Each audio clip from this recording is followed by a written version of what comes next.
Our next up is we're going to be bringing on Andrew, and Andrew Nasenko is going to be speaking to us about combining asynchrony and coroutines. And I already said it's coroutines, right? Coroutines. Coroutines, great. Yeah. So, and this is a C#8 feature, correct? That's a C#8 feature.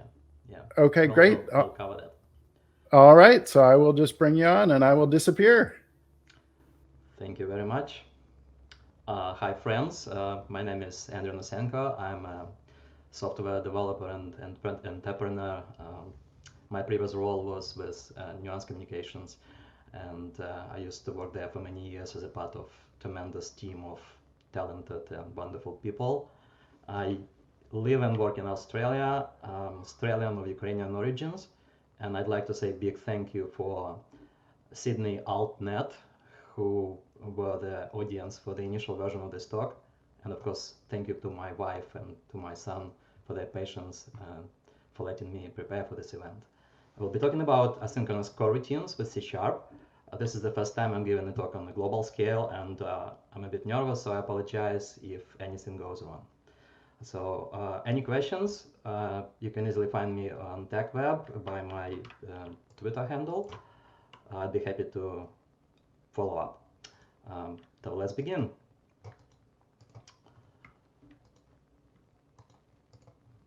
I'd like to start with a very simple C# method for rendering fade effect in Unity game engine. So what's going on here? This sounds familiar. This is a numerator. This sounds also familiar. We all use link in C# to produce data sequentially. But why do we have this null as a result here? And the answer is Unity doesn't use this method for generating data. It uses it to suspend the execution flow of this for loop to be resumed later. So we actually see the fade effect on the screen of the game or whatever it is. What are coroutines? Coroutines are functions that can be suspended, resumed, and executed cooperatively, and often on the same thread. At least that's what Wikipedia says. And this is how they are different from thread routines, which are typically preemptively multitasked. Coroutines is nothing new. They are old and mature concept. I'm myself old enough to remember Windows 3 with its yield method. We used to call it when we needed to organize cooperative multitasking between all those apps. They were executed on a single thread. Luckily, nowadays, coroutines are easy to implement thanks to the modern language support that C# has, which takes excellent care of generating implicit state machine logic for our coroutine methods. What is a state machine? Let's have a quick look. And I'm using this pretty awesome sharplab.io website. On the left-hand side, we have a very basic coroutine, IEnumerable based. It's all it does, it just iterates with 80 steps and generates a string of a character on the console. At the right-hand side, we see what the compiler generated for us, and it's just a bunch of weird code. What it is actually, it's just like a hidden class with a bunch of delegates, callbacks. All it does is to allow us to suspend and resume the execution flow of this for loop. All right, so back to slides.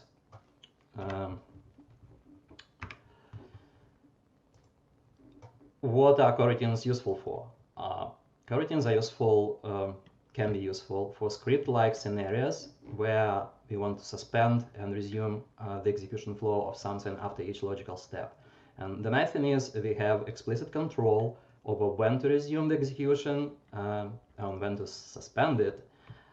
Many long-running background workflows can potentially be structured as coroutines. For example, spell checking pattern, syntax highlighting, static code analysis. One real-life example that I'm going to be cover in this talk is automated UI testing. Hopefully I'll have time for that. Let's do some coding. Let's start with a simple case, coroutines without internal asynchrony.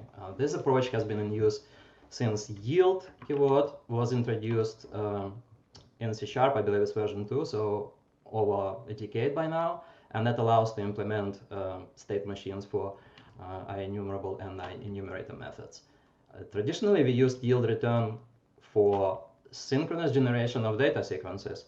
With coroutines, we use it as a tool to break the code into multiple individually executed steps. And as I said before, this technique has been popularized by frameworks like Unity Game Engine.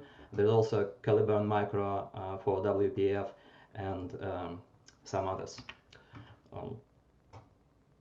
Let's keep it simple. So this, back again to that coroutine A. Again, all it does is generates a run of A characters. In real life, it could be doing something like updating view model, for example, or anything else. But we want to keep things simple here. And just to show what it's about, we have also coroutine B that looks pretty much the same. It outputs a string of B characters, and we want them to run concurrently on the same thread. Let's go to Visual Studio and actually run the code. So I have this little Windows Forms application as a playground, and that'd be the first demo. So you saw the code, now they run in parallel. How do they run? There must be something that executes them, that drives them. Let's go back to the slides. The workflow goes like that. So we have that UI thread here. We have coroutine A that yields to B, B yields to A yields to B, and on and on. And the execution is driven by the code which we called coroutine driver. The purpose of it is to first of all start, suspend, resume, and end coroutines. In our example, it also combines multiple IEnumerables into a single sequence because we want to interleave A and B. And then it executes that resulting sequence one step at a time by calling IEnumerable move next upon a certain time interval. The coroutine driver code looks like this. Actually, let's go to Visual Studio and have a closer look. So this is here. Yeah, as I said, this is the driver itself is a task-based method because we do something on particular timeline. We create that combined sequence of A and B here, get IEnumerable for it. We start the Windows Forms timer, and upon every single tick, what we do, we call move next on that combined sequence of A and B. And we do that in the loop. We do that until move next returns false, or until the cancellation token is signaled. So in our case, we just loop until I click cancel button. So that's nice and simple. Back to the slides. Why not simply use async await? So instead of using IEnumerable, we could have just created something like that, a simple task-based method that does something like await task yield inside. Why is it not so good? Because we only would be notified about the completion of the whole method, not about individual steps. We can potentially control individual steps, but for that we would have to enroll something like a custom task scheduler or custom synchronization context, or do custom awaitable instead of this task yield. All right. What if we still want to use asynchrony inside methods like coroutine A or coroutine B? It can be useful for many reasons. We want to wait for something like, I don't know, a WebSocket message or mouse move or keyboard button, and then suspend and resume. Ideally, we'd like to use async await for awaiting the result of actual asynchronous API, and use yield return for suspending the execution flow. Well, that wasn't possible until recently, until C# 8.0, which introduced language support for asynchronous iterators. And these are the things, a bunch of new interfaces and language features. They are nothing more than counterparts for already, for the things that we already know, that's IEnumerable, IEnumerator, IDisposable, for each and using, but they are asynchronous, they don't block the thread, and they allow us to work with asynchronous APIs. Let's reproduce what we've done so far with IEnumerable based coroutines, but using IAsyncEnumerable this time. So we still want to have certain minimum time interval between yield return continuations, but to add some real asynchrony, we want to proceed to the next step when the UI thread is idle. Just something useful. We don't want to, we have background workflow, we don't want to spam the UI thread with work. And we also want to do that if there is no pending input on the UI thread message queue. So for that, I created a little helper class, which is called input idler. You can find it in my GitHub repo for this talk. And I'm going to use it inside coroutine A and coroutine B. So coroutine A now is IAsyncEnumerable based. There we have our little asynchrony here. We await the result of this input idler. And just as before, we just return the current for index as a progress notification. At coroutine B, we may want to change a bit to make it different. We want to slow it down because now we can. So we also add that task delay. Supposedly it will run slower than coroutine A. Let's do some demo. Same application, now the second demo. There we go. So they both run concurrently, still on the same UI thread. B is a bit slower. Now let's do that dirty trick to start working on the UI thread. This is not something that we all should be doing, but just because we can for this demo, that's what it does. It just does dirty work on the UI thread, and you can see both of them are on hold while the UI thread is busy. All right, so that's nice. Back to the slides. Yeah, it's actually also interesting to have a look at that coroutine driver. I believe it's got even simpler than for non-asynchronous version. So we have that drive coroutine async method that accepts a bunch of coroutines as IAsyncEnumerable, and then we start them all concurrently, and then we iterate through each of them using a wait for each loop, and that's our delay here, which is like now it's a minimum delay because we have no control over what's going inside coroutine. It may stop forever, so we at least provision for some minimum time interval. Now let's divert a bit and demystify what is a wait for each loop. Back to Visual Studio. It's very basic. It's very simple when you get down to it. So all it does, the for each loop accepts an IEnumerable cancellation token, and we obtain IAsyncEnumerator on that IAsyncEnumerable. So basically, IAsyncEnumerable is a factory for IAsyncEnumerator. And then we plainly loop through the next move next async. Synchronously, we await the result of move next async. If it's false, we stop. Otherwise, we just do something with the data that we received. So and also we can that can be synchronous, something that we do with it, or it can be asynchronous like that. Hope it makes sense. Back to the slides. Now the fun part. What if you want to synchronize coroutine A and coroutine B? Like A depends on something that is going inside B. We may say that coroutine A and B serve as producers to the coroutine driver, which is the consumer part of it. But both A and B run independently. They are not even aware of each other's existence. What if you want to make them aware of each other?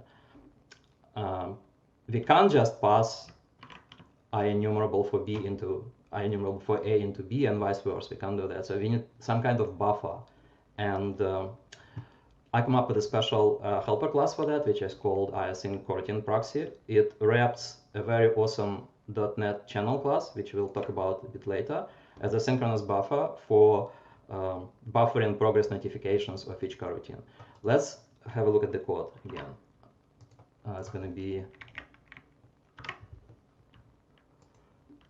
this demo. So what we want to do still two console-based coroutines, but we want coroutine A to be on hold while B is progressing here. Then B is on hold, A is progressing, and then they both continue together. They kind of know about each other now, and they synchronize their workflow upon each other. And again, we can just do our dirty work on the UI thread, and they both on hold. And then when the work's done, they both continue. Let's look at the code. Oops, that happens.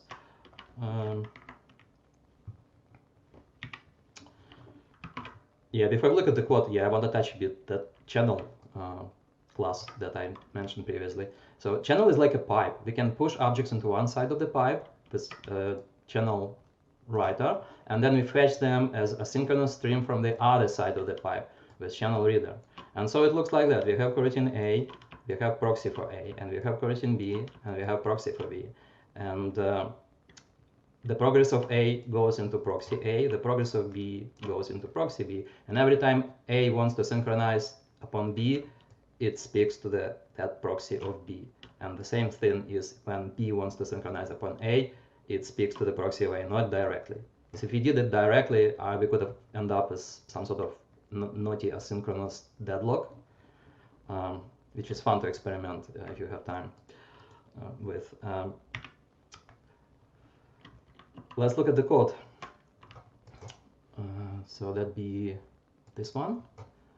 And let's look at the code of coroutine A. So that's it. Andrew, can you zoom in the code a little bit? I had a few people saying they're having trouble reading it. Sure. That's a lot better. Thank you. Is that better? Sorry about that. So, all right. So that's coroutine A. It accepts that proxy, and the proxy is itself. We make it IEnumerable. Then for the first part, when the coroutine A is on hold, it just draws that little throwbar, like spinning wheel. It iterates asynchronously through B, and when the B is at step 4, it breaks out of this loop and it starts its own workflows. It starts its own 80 steps, and we have a delay here, and it basically produces as a result the current iteration. Let's look at B. It's a bit different, but also pretty basic. So we have that for loop for 80 steps, and first of all, we just do our first 40 steps. When we add step 40, we pause. We now start looking for coroutine A. And when coroutine A is step 40, we also break out of this and we continue our outer loop until we finish. And what's nice about this is instead of using a wait for each, we can actually use a synchronous link. And it's very powerful. I consume that system link async package, and now hopefully it will work. What I'm going to do is I'm going to do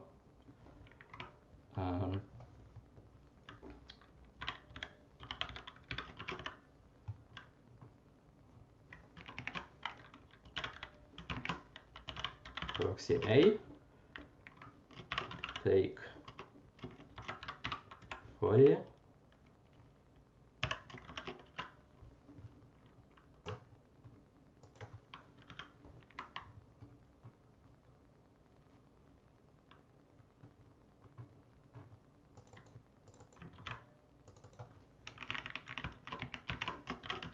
take 40, excuse me, take 40, then I'm gonna use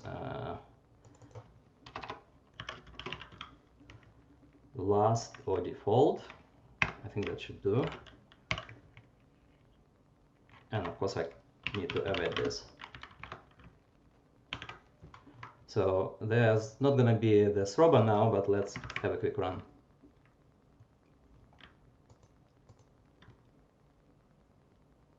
Yeah, there we go, it stopped. No throwbar, but it stopped, and now it continues. So yeah, we can use asynchronous link, and it's very powerful. I only created the service myself, but I think it's pretty cool. So how much time we still have? Okay, back to the slides.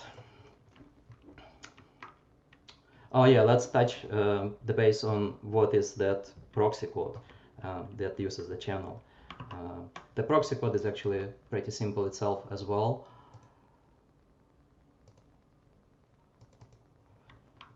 All it does is it creates an unbound channel. An unbound channel is only limited by the amount of memory you have. You can push as much as you have memory available.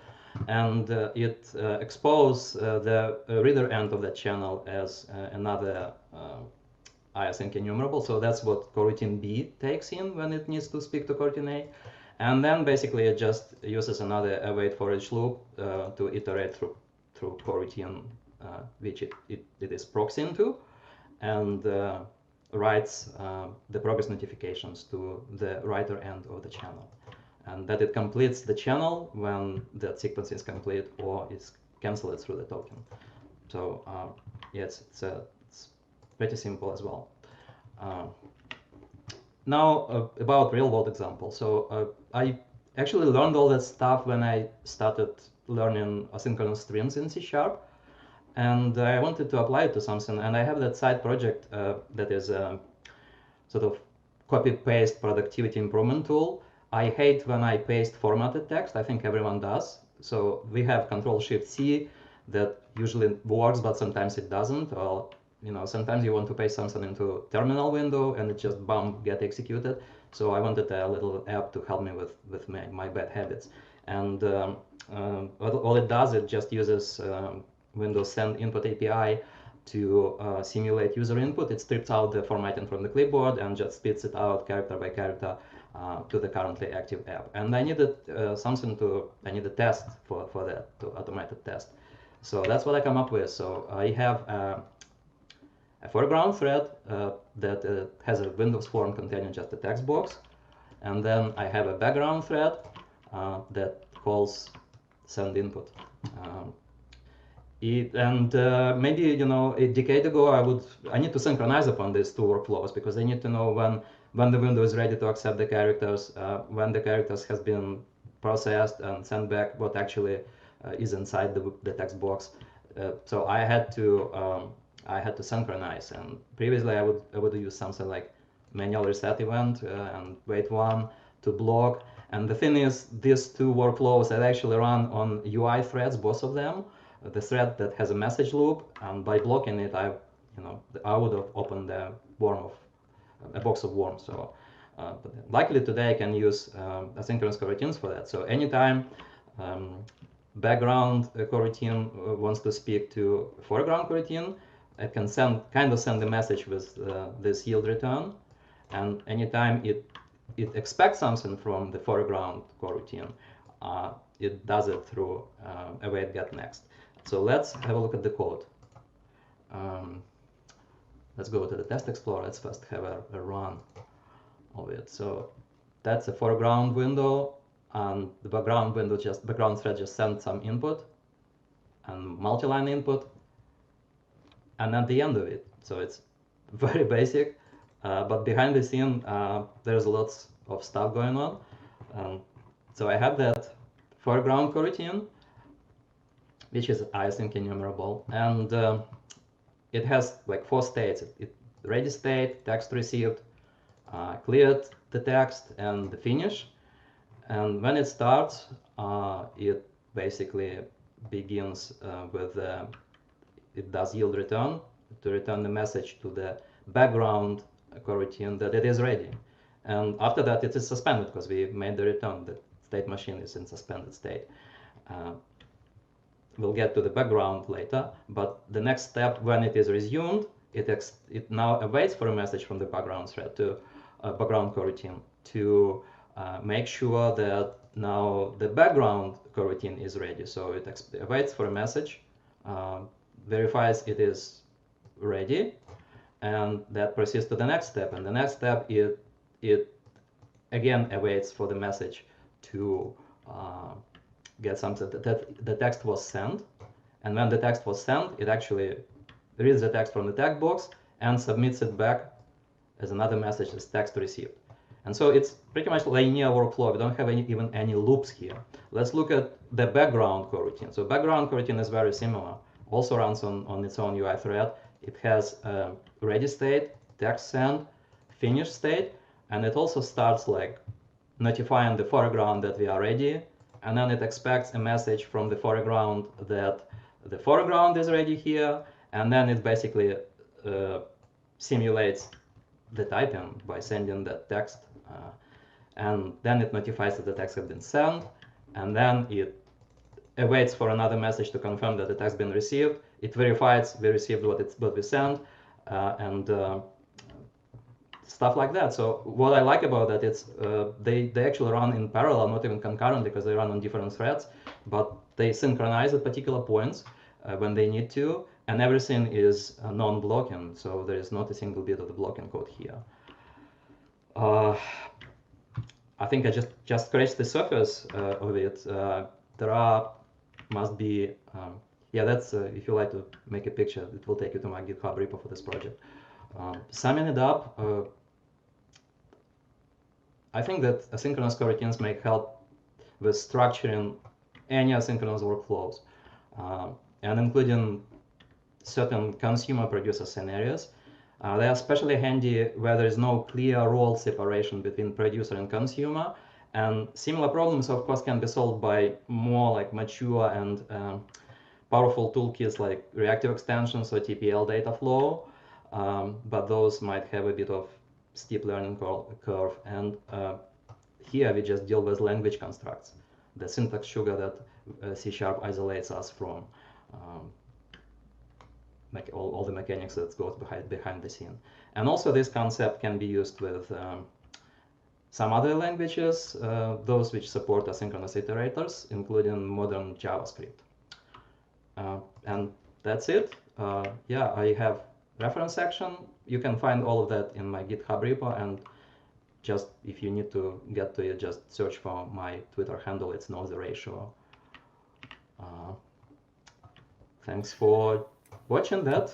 I'm happy to answer any questions. Yeah, wow, that was really interesting. We got a lot of people saying they're drooling over it. It looks amazing. We had some other people saying, wow, this is a little confusing and it's a lot to learn. So I think I think we gave you a very short time to speak in, right? So you have to kind of pack it in. Yeah, I tried to squeeze in a bit. I could go on for more. But well, yeah, I mean, it might sound complex, but it's actually simple as you get to it with pretty much everything else, right? Yeah, and I think it's great that you're providing that sample code that people can look at and test.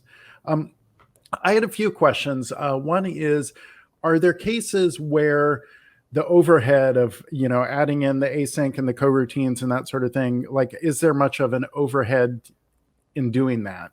As my answer would be simple, as with anyone else, don't do micro optimization until you really need to do profiling. And there are lots of questions on Stack Overflow about that, and some of them I myself answered. It's actually, the overhead is pretty low if you get down to it. It's the convenience. I would pick convenience anytime over the overhead. Okay, that makes sense. How do you showed some different options, like including link and like several things that you step through. How do you? I mean, the link example looks pretty simple. Just from a lines of code point of view, how do you choose between those different options? To be honest, I only used asynchronous link in this particular example. Okay. So okay. yeah, but I imagine there's a bit of learning curve to it as well. But if you think about it, just abstract yourself from asynchrony, and if you are familiar with synchronous link, asynchronous link is not much different. It just we used to do pull in for data with synchronous link. With asynchronous link, it's more like we expect a push. So we people who are familiar with reactive extensions will probably see a lot of common in this.